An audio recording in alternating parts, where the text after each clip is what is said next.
Imagine you or a loved one being diagnosed with cardiovascular disease. Unfortunately, this disease is all too common.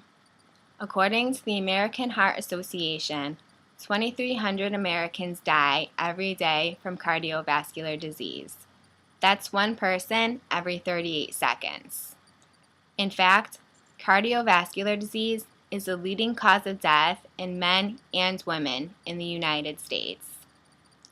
Recently, my stepfather was diagnosed with cardiovascular disease at the early age of 40 years old. After his diagnosis, I decided that it would be beneficial to research what cardiovascular disease is and prevention methods that can be used to either prevent or slow down the development of heart disease. First, I think it's important to understand how the heart functions. The heart is a muscle about the size of your fist located in your chest. The main function of the heart is to supply the entire body with blood and oxygen.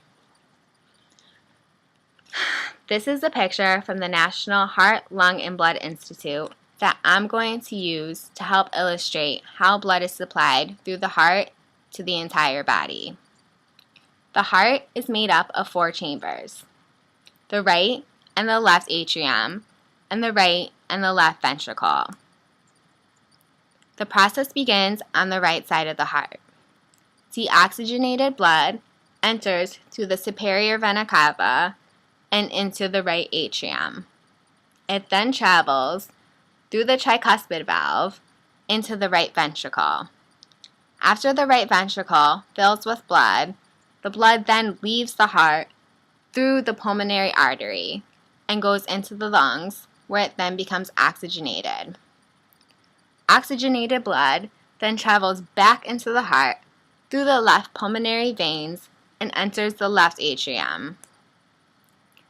It then travels through the mitral valve into the left ventricle and then into the aorta. After this process, the entire body is then supplied with blood and oxygen. There are several different types of heart disease, which include heart arrhythmias, heart infections, and heart defects that may have been developed at birth. I'm going to concentrate on coronary heart disease because it's the most common type of heart disease. The heart receives its blood and oxygen supply from the coronary artery.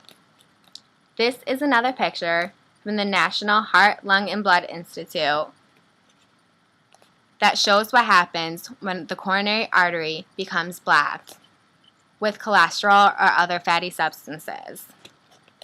This is the coronary artery. It's an artery on the surface of the heart that extends from the aorta to the bottom of the heart.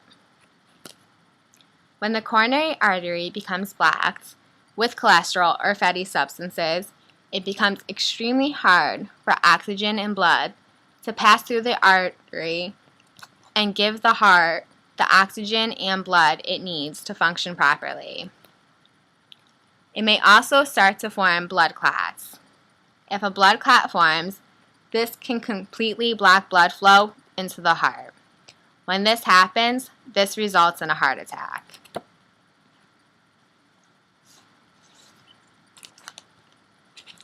This is another picture that shows how a normal artery should look and how an artery that has been filled with cholesterol or fatty substances, which led to plaque buildup.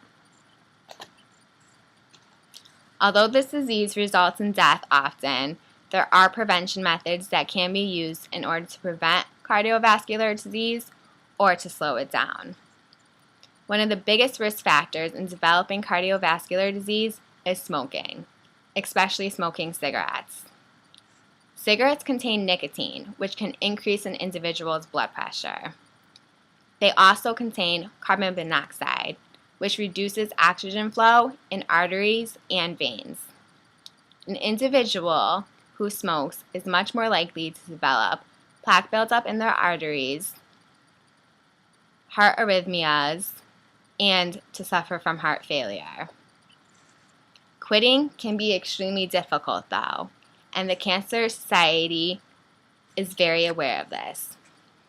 They have put together a list that advocates tips in order to help someone who is trying to quit smoking succeed.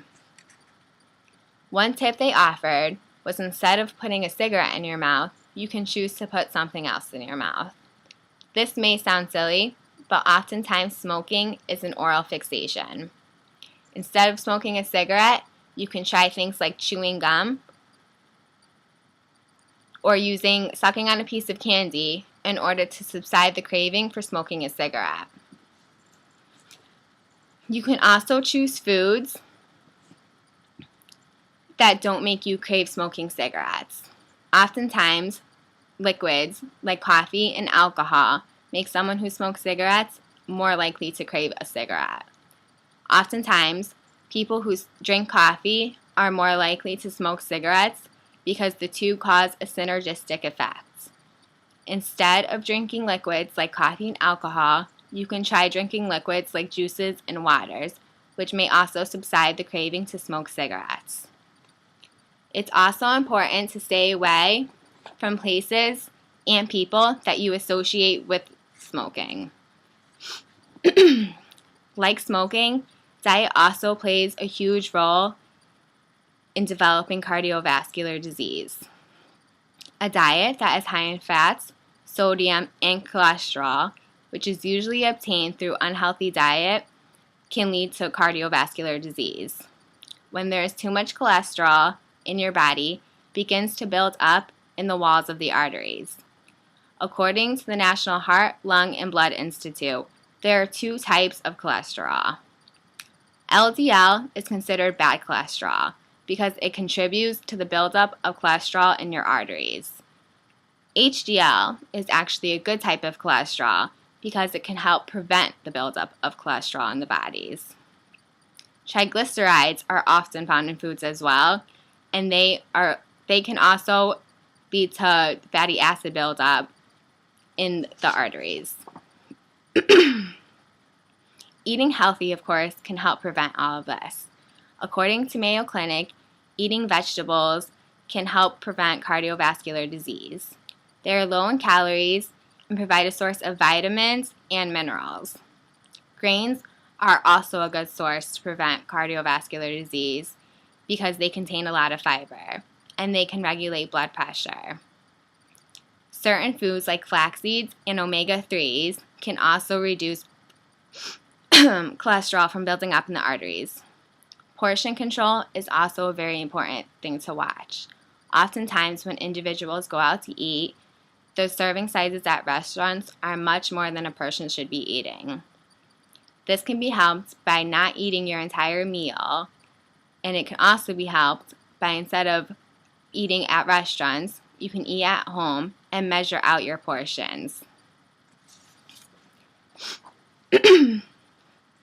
Now that we have looked at health aspects to stopping cardiovascular disease, it's also important to realize that physical fitness is a huge factor in preventing cardiovascular disease. Like all muscles, the heart becomes a lot stronger with exercise. Exercise can prevent diabetes, and it also maintains weight gain, which are both also risk factors in developing cardiovascular disease. The Department of Health stated that less active people have a 30 to 50% chance of developing high blood pressure opposed to people who are more physically active. The American Heart Association recommends 30 to 60 minutes of aerobic exercise 3 to 4 times a week. This can be anything as simple as taking a simple walk every single day. Of course, cardiovascular disease cannot be prevented completely even when doing these tasks, and anyone can be diagnosed with it. Hopefully, none of us and no one you know is ever diagnosed with cardiovascular disease in their lifetime.